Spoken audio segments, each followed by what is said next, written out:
Усім прывітанне, з вами Зміцер Лукашук, і мы вяртаемся да абмеркавання падзеяў у Беларусі і за яе межамі у нашым супольным праекце Еўрарадыё і Е-прамовы. А сёння пачынаем наш сённяшні дзень з абмеркавання ўсіх актуальных падзеяў з палітычным аналітыкам Валерыем Карбалевічам. Добрый дзень, спадар Валеры. Добрый день.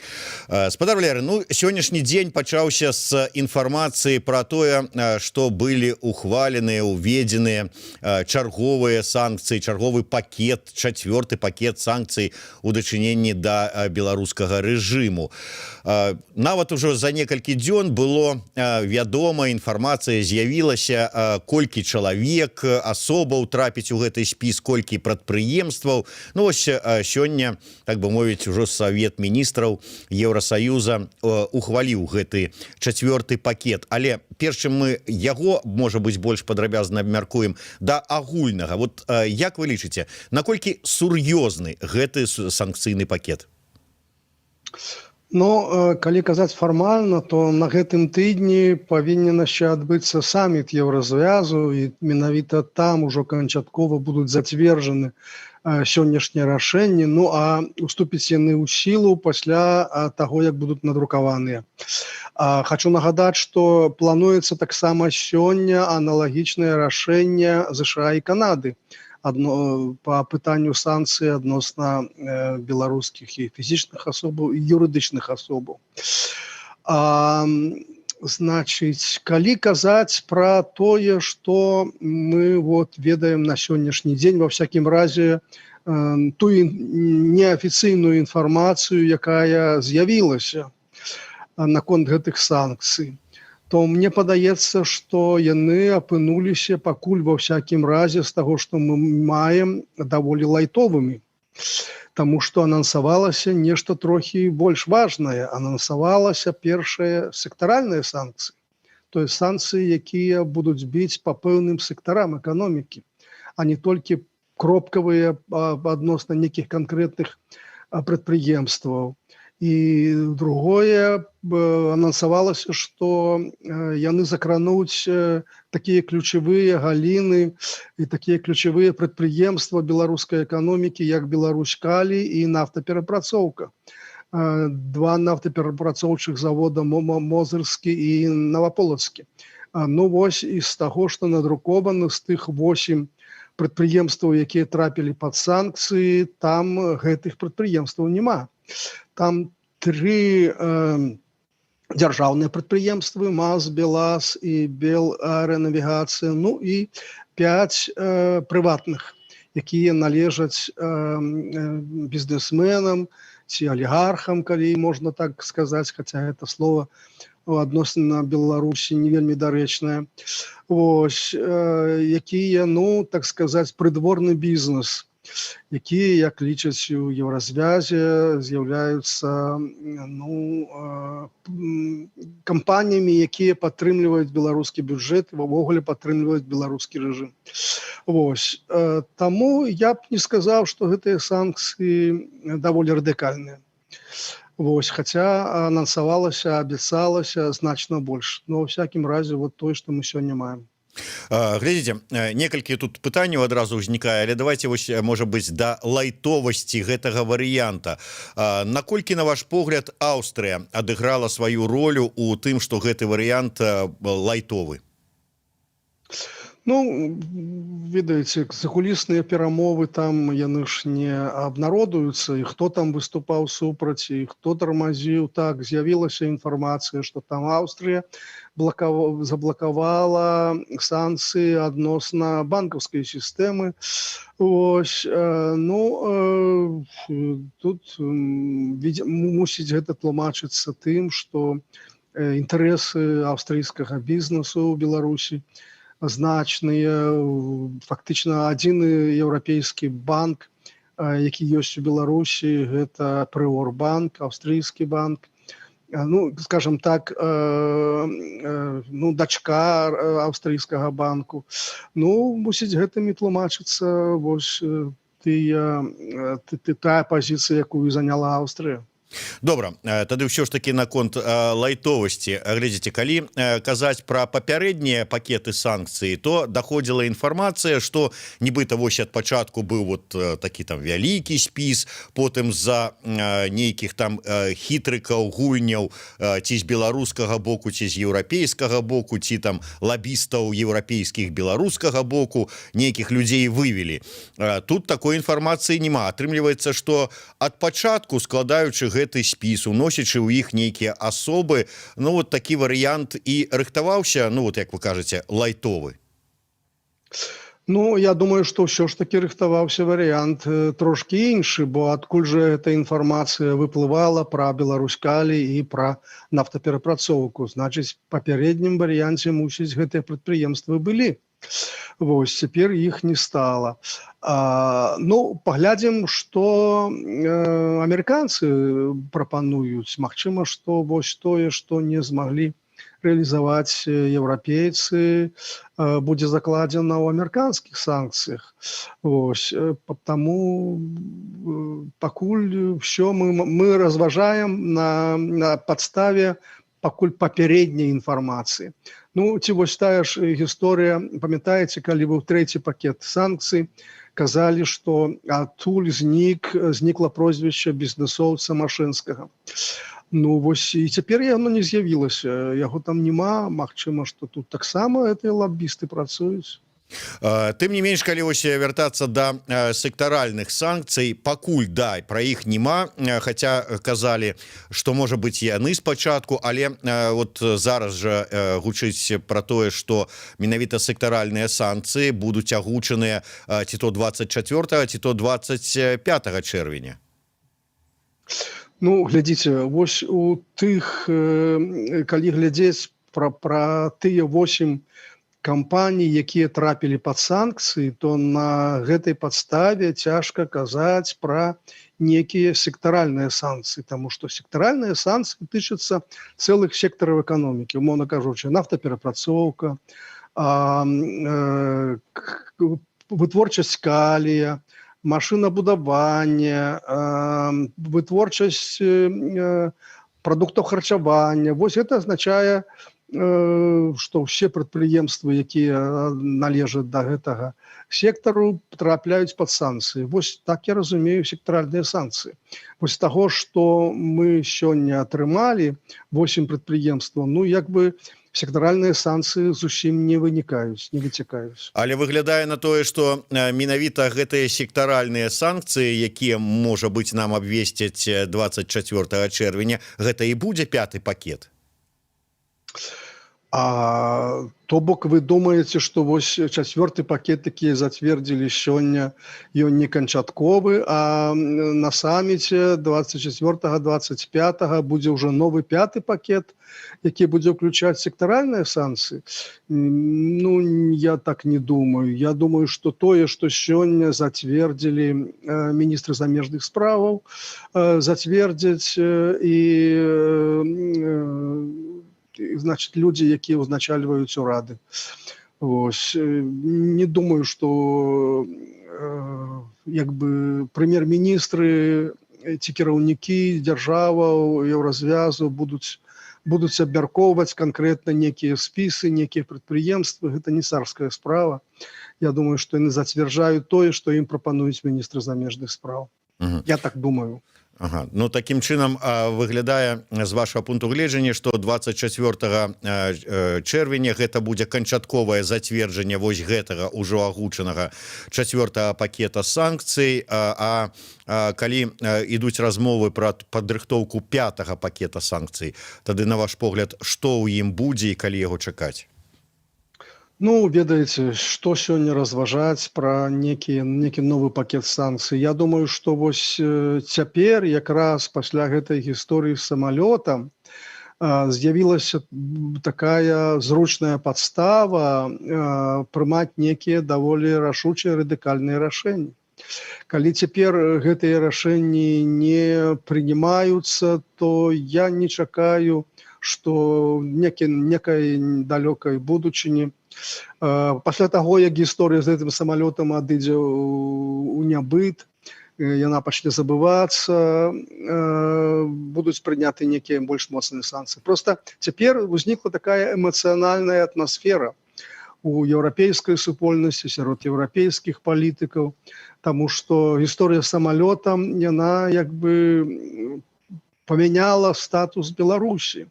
Калі дасюль праблема Беларусі, беларускае пытанне было чыста гуманітарнае, то бок, парушэнне правоў чалавека, беларускія ўлады парушаюць правы чалавека, беларусаў, там несправядлівыя выбары, рэпрэсіі і так далей. А вось гісторыя з самалётам гэта ператварыла беларускую праблему у пагрозу бяспекі, у прыватнасці пагрозу авіапералётаў. І вось гэты эмацыйны чыннік, ён мог падштурхнуць еўрапейскіх палітыкаў да нейкіх рашучых, моцных крокаў супраць Беларусі. Але калі цяпер гэта не здарылася, калі цяпер, вось як я лічу, пакуль даволі лайтовыя санкцыі, то я не чакаю, што ў будучым нешта памяняецца, таму што трэба, каб беларускі рэжым не здзейсніў нешта яшчэ больш радыкальнае, чым гэта гісторыя з самалётам. Цяжка ўявіць, што нешта такое можа быць. Але ёсць такая спроба з боку афіцыйнага Мінска зрабіць яшчэ нешта больш рашучае. Я маю на ўвазе, от глядзіце, сітуацыя з самалётам вывела сітуацыю беларускую на новы ўзровень, таму што еўрапейцы, вот як вы слушна заўважылі, зразумелі, што нясе гэта пагрозу ім асабіста. Еўрапейцы ляцелі ў гэтым самалёце, бяспека і гэтак далей. А сёння мы маем сітуацыю на мяжы з Польшчай, на мяжы з Літвой, дзе нечакана, адкуль не вазьміся, пачалі з'яўляцца сотнямі нейкія нелегалы, Ірак, Іран і гэтак далей, і гэтак далей. Можна, конечно, прыгадаць там словы Лукашэнкі про тое, што зараз будете самі тут разбірацца з гэтымі мігрантамі і гэтак далей. Але сама сітуацыя, калі ідзе рост наплыва нелегальных мігрантаў, ці не гэта прымушае еўразвяз думаць таксама пра сваю бяспеку і ці не схіліць іх да рашучых больш нейкіх дзеянняў? Пакуль беларускія ўлады як бы не прызнаюцца ў тым, што яны так неяк штучна ствараюць гэтую праблему. А вы думаеце, яны в этом прызнаюцца, скажуць: да, гэта мы тут карыдор наладзілі? Я констатую пакуль што факт. Вось, што тычыцца гэтых праблем, праблемы гэты тычыцца Літвы ў першую чаргу.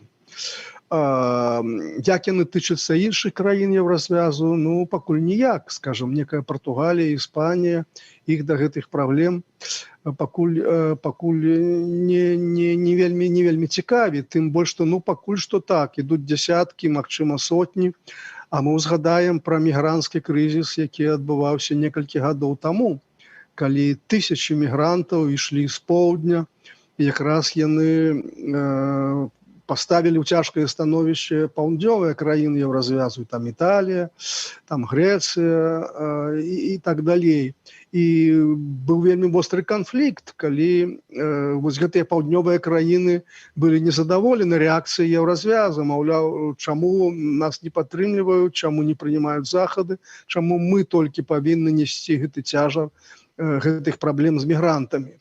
А там гаворка ішла пра тысячы, таму ў параўнанні з тым мігранцкім крызісам, які быў у Еўропе некалькі гадоў таму, цяперашні крызіс, так сказаць, на мяжы Беларусі, Літвы, гэта зноў жа, скажу словам, вельмі лайтовы. Вось наши гледачы, слухачы паведамляюць нам апошнюю інфармацыю, не ведаю, пакуль што не бачу на нейкіх сайтах, але тым не менш, вось Алексей Медведев піша: міністры ЕС далі зялёнае святло на сектаральныя санкцыі, яны будуць прынятыя 24-25 чэрвеня. Апошнія навіны. Тады я просто не магу каментаваць гэта. Мы самага пачатку пачалі каментаваць тое, што мы маем на сённяшні момант. А тое, што можа быць, ну, магчыма, што я тут памыляюся. Добра, але давайте, ну вот нам кажуць, што паведамляе пра гэта Свабода, значыцца ёсць і на іншых сайтах ужо і тэлеграм-каналах, але вот уявім сабе, што будзе прынятая сярод вот гэтых сектаральных санкцый Беларуськалій. Як на ваш погляд гэта ударыць па Беларуськалію, па беларускай эканоміцы, па бюджэту беларускаму, ну і па самім работнікам? Ну, глядзіце, у Еўрапейскі звяз Беларуськалій пастаўляе 10% сваёй прадукцыі. Асноўныя спажыўцы Беларуськалія гэта Кітай, гэта Індыя і гэта Бразілія. Ну, 10%, ну, таксама немало, таксама страты, але не такія радыкальныя. Іншая сітуацыя, што калі ЗША увядуць так званыя другасныя санкцыі. Гэта значыць санкцыі не толькі адносна беларускіх прадпрыемстваў, але і адносна прадпрыемстваў і фірм кампаній трэціх краін, якія супрацоўнічаюць з тымі беларускімі прадпрыемствамі, якія трапілі пад гэтыя санкцыі. Таму што вось дасюль ЗША прыняла там 9 прадпрыемстваў, але там яны не маюць другаснага характару. То бок яны забараняюць толькі амерыканскім кампаніям супрацоўнічаць з гэтымі, а кампаніям трэціх краін яны не тычацца, хаця ну, яны так асцярожна сфармуляваны, што некаторыя краіны баяцца. Вот, прыватнасці, расійская кампанія там нешта пісалі, што баіцца пастаўляць нафту. Вось. Але пакуль гэтыя другасныя санкцыі не ўведзены. А вось калі яны будуць уведзены, то гэта можа радыкальна паўплываць на сітуацыю. Вось так, як яны, скажам, введзены супраць Ірана былі, другасныя санкцыі, фактычна ўсе кампаніі ўсіх краін не захацелі супрацоўнічаць з іранскімі фірмамі, каб не трапіць пад амерыканскія санкцыі. І вось тады, я думаю, што магчыма ўзнікнуць праблемы з падстаўкай Беларусі калія і ў Індыю, і ў Бразілію. Ну, кітайцы, магчыма, не вельмі баяцца амерыканскіх санкцый. Ўсё ж такі Кітай самадастатковая краіна. А вось іншыя краіны так. Ці вось тая ж нафтаперапрацоўка, да? Ну, так, у Европу Беларусь прадае даволі значную колькасць нафтапрадуктаў. Львіная доля нафтапрадуктаў прадаецца ва Ўкраіну. Ці падключыцца Ўкраіна да гэтых санкцый? Бо для Украіны гэтыя імпорт беларускіх нафтапрадуктаў вельмі выгадны, а там даволі вялікі кусок украінскага рынку. Вось. Таму, калі будуць сапраўды вось гэтыя сектаральныя санкцыі плюс другасныя санкцыі, ну вось у такім варыянце, ну сапраўды тут узнікаюць вялікія праблемы для Беларусі. Ну, але пакуль не зразумела, што можна чакаць і якія будуць гэтыя санкцыі. Ну, мяркую, што Украіна ўсё ж таки далучыцца, хаця б дзеля таго, каб прадэманстраваць Еўрасаюзу такую еднасць у пазіцыі пэўнай. Ну і ўвогуле зараз адносіны з Украінай афіцыйнага Мінска не вельмі добрыя. Там з боку Кіева нават гучаць словы пра неабходнасць скасавання дыпламатычных стасункаў з Беларусю. Так што тут таксама цікавая сітуацыя. Ну, просто это ж страты, это реальные экономичные страты для Украины. Потому что тыя пастаўкі бензину и іншых нафтопродуктаў украинским компаниям, украинскому рынку выгодныя. А пастаўкі з іншых крыніц будут дорожэйшие. Таму тут украинские компании, украинский бизнес и украинский бюджет понесе страты. В этом проблема. Ну, безумоўна, санкцыі у любым выпадку гэта страты для абодвух бакоў, і калі ўсё ж такі гатовыя будзе Еўрасаюз на тое, каб панесці пэўныя эканамічныя страты, ну, Цяжка сказаць, ці гатовыя, ці сапраўды ўсё будзе толькі вось такім лайтовым варыянце, як вы кажаце, і надалей. Можа быць, яшчэ адзін момант. Вы ўзгадалі ЗША, і ідзе размова пра сінхранізацыю санкцый Еўрасаюза, ЗША, Великабрытаніі і Канады. Што гэта такое, на ваш погляд, і чаго ад гэтага чакаць, ад гэтай сінхранізацыі? Ну, я мяркую, што якраз вось гэты спіс тых кампаній, адносна якіх уводзяцца санкцыі, яны будуць дзесьці супадаць. Інакш няма сэнсу такой сінхранізацыі. У самім слове сінхранізацыя значыць супадзенне некіх і юрыдычных асобаў і фізічных асобаў. Ну, але амерыканцы могуць пайсці значна далей. Калі еўрапейскія кампаніі, еўрапейскія краіны сапраўды будуць несці пэўныя страты ад гэтых санкцый, пра што вы кажаце, што страты нясуць абодва бакі, то амерыканцы гэтым практычна ніяк не звязаны. Беларуска-амерыканскія эканамічныя адносіны даволі невялікія, і аб'ём гандлю невялікі, і амерыканскі бізнес у Беларусі невялікі, таму амерыканцам тут асабліва траціць нечага. Яны могуць, калі будзе некае палітычнае рашэнне, даволі моцнае прыняць рашэнне. Ну вот тое, пра што я гаварыў, гэта другасныя санкцыі. Ці пойдуць на гэта амерыканцы, цяжка сказаць. Я звярнуў увагу, што вось напярэдадні намеснік міністра замежных спраў Беларусі Алейнік сустракаўся з часовым павераным США ў Беларусі. І абмяркоўваліся двухбаковыя адносіны. Я так мяркую, што гэта была апошняя адчайная спроба беларускага боку, ці то прадухіліць санкцыі, ці іх мінімізаваць, змікшыраваць, так сказаць, іх маштаб. І, магчыма, беларускі бок пагражаў некімі дзеяннямі в адказ. Таму я думаю, што гэтыя перамовы былі даволі жорсткімі. Як яны паўплывалі на канчатковае рашэнне ЗША, цяжка сказаць. Ну, на мінулым тыдні была сустрэча міністра замежных спраў Беларусі Владзіміра Макея з амбасадарамі Еўрасаюза, і неяк гэта не асабліва паўплывала на прыняццё 4-го пакета. Так што цяжка сказаць, якія можа аргументы ўсё ж такі Мінск выкарыстоўваць, каб спрабаваць дамагчыся змягчэння санкцый, адмовы ад санкцый. Калі казаць пра ЗША,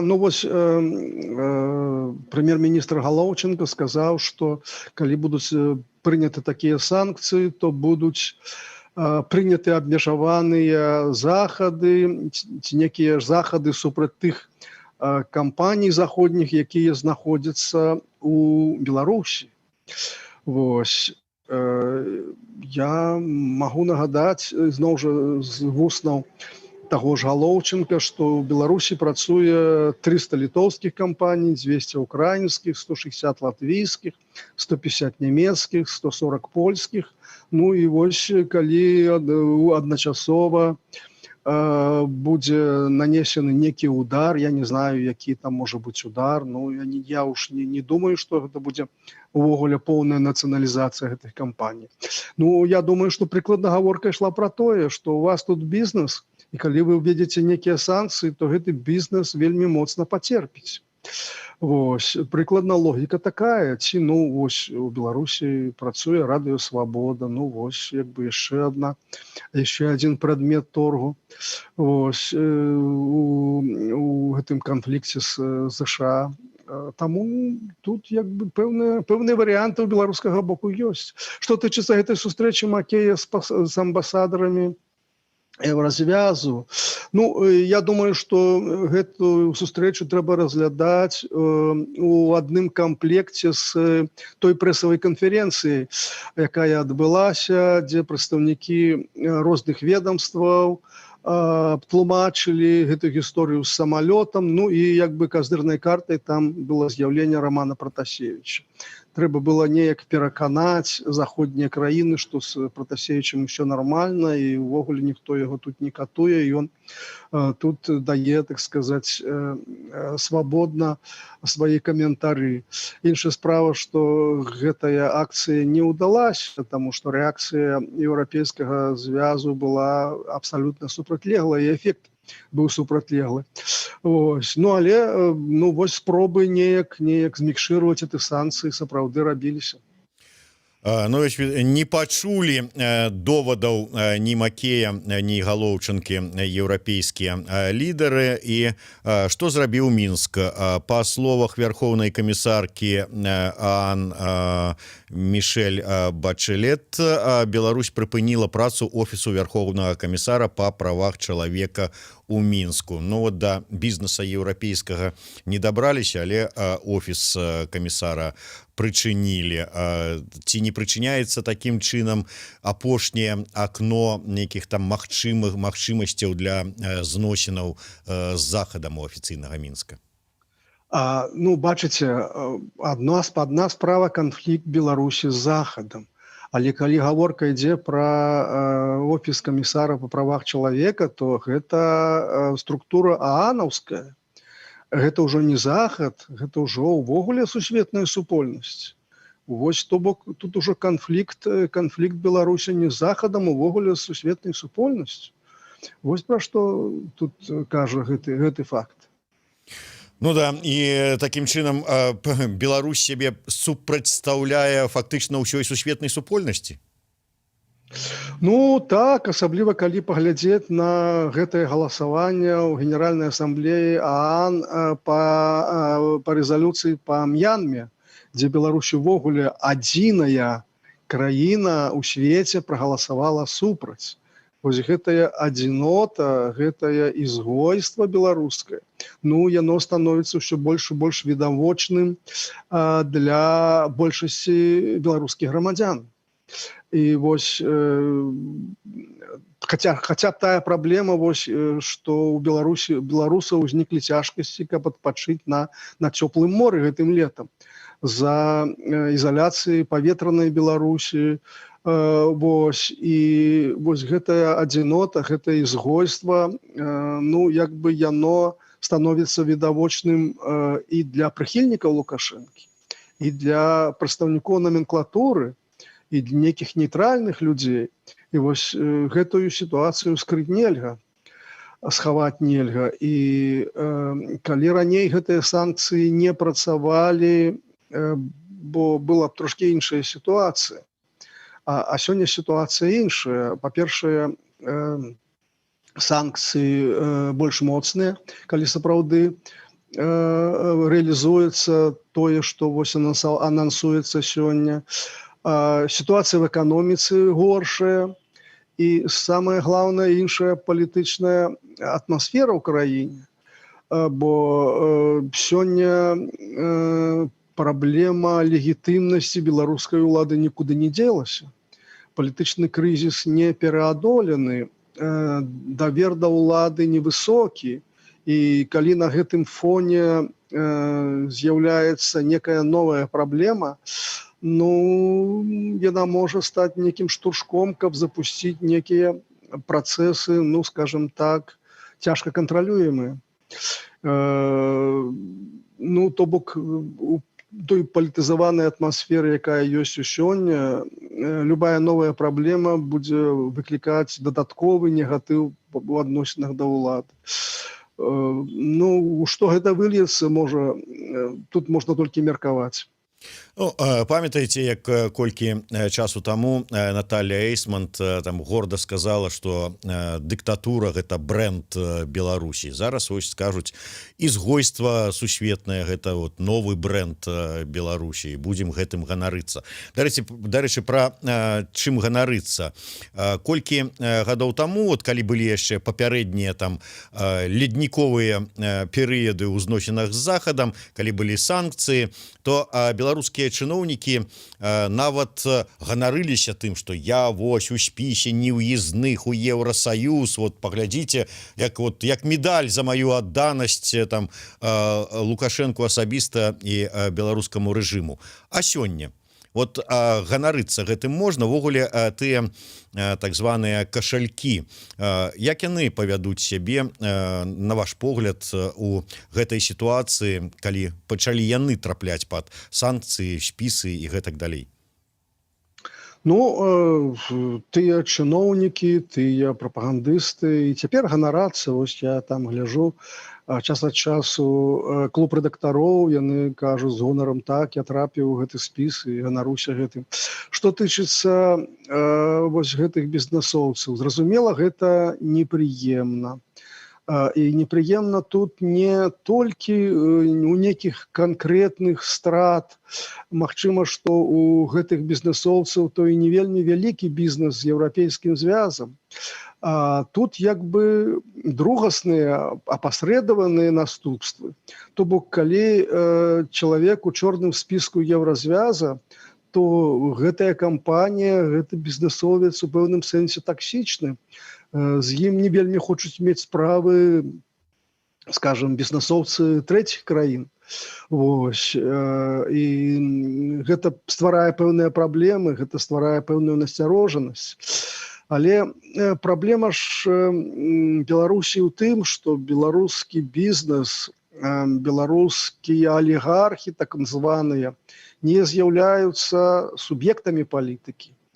Калі там у Расіі ў часы Ельцына ці ранняга Пуціна, ці ва ўкраіне, калі алігархі, так сказаць, нагой адчынялі дзверы ў высокія кабінеты і самыя высокія, у Беларусі гэтага няма.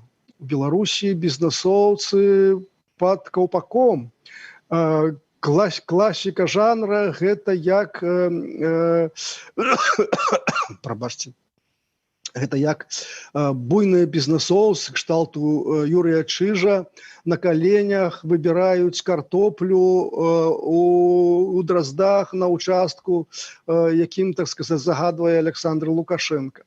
Вось алігарх, які выбірае на каленях бульбу у прэзідэнта, ну гэта вот гледзішча, што называецца, для багоў. Таму ж беларускія алігархі перыядычна трапляюць у турму. Вось таму чакаць, што вось гэтыя алігархі неяк падымуць нейкую смуту, нейкую, так сказаць, пратэст будуць учыняць, ці спрабаваць некую змову учыніць, я ў гэта слаба веру. Вось, таму што яны вельмі добра навучаныя ўсёй папярэдняй гісторыяй. Вось, і таму што яны? Яны проста ўтруцца, што называецца, і будуць шукаць варыянты схемы, каб быць у сітуацыі. Але наколькі магчыма, што зараз, вот як пішуць асобныя там, скажем, каналы пра тое, што вось зараз пабягуць з гэтага Тытаніка усе, хто мае там грошы, хто пад пагрозамі знаходзіцца, не турмы, хаця і яе таксама, але вось менавіта санкцыі, што будуць выводзіць грошы, выводзіць бізнесы і гэтак далей, і гэтак далей. Ну так, пабягуць з карабля. Наколькі гэта, на ваш погляд, магчыма? Ну, магчыма, што будуць спрабаваць, але ж у Беларусі за гэтым вельмі жорстка сочаць. Дадзены цвёрдыя загады, гэта пад жорсткім кантролем усіх сілавых структур. Памятаеце, калі першы раз быў затрыманы Юрый Чыж, калі ён спрабаваў выехаць з краіны, і па дарозе уже да мяжы ён быў затрыманы, ну, мусіць, ён, так сказаць, не з пустымі рукамі хацеў збегчы, магчыма, што ён нешта з сабой вёз. Ну, гэта вельмі такая добрая ілюстрацыя, што за алігархамі у Беларусі сочаць больш, чым за лідарамі апазіцыйных партый. Беларускія алігархі больш, так сказаць, у небяспечным стане, яны менш абаронены нават, чым лідары апазіцыйных партый, бо калі там апазіцыянера вядомага арыштуюць, то тут медыі паднымуцца там кампания по обороне правоў чалавека, там ОБСЕ, то калі арыштоўваюць бізнесоўца, алігарха, іх не абараняе ніхто, акрамя іх уласнай сям'і. Ось, таму ў беларускіх умовах доля гэтых людзей тут, скажем, не зайздросная. Зразумела. Дзякуй вялікі. Ну што ж, будзем чакаць працягу ўсій гэтай гісторыі з санкцыямі як з боку Еўрасаюза, так і з ЗША, Великабрытаніі, Канады, ну і як на гэта адрэагуюць у Мінску і тых, хто маюць нейкія магчымасці зарабляць у Мінску і гэтак далей. Дзякуй вялікі. Валерый Карбалевіч быў сёння з намі на сувязі. Зміцер Лукашук працаваў для вас у сумесным праекце Еўрарадыё і Е-прамовы.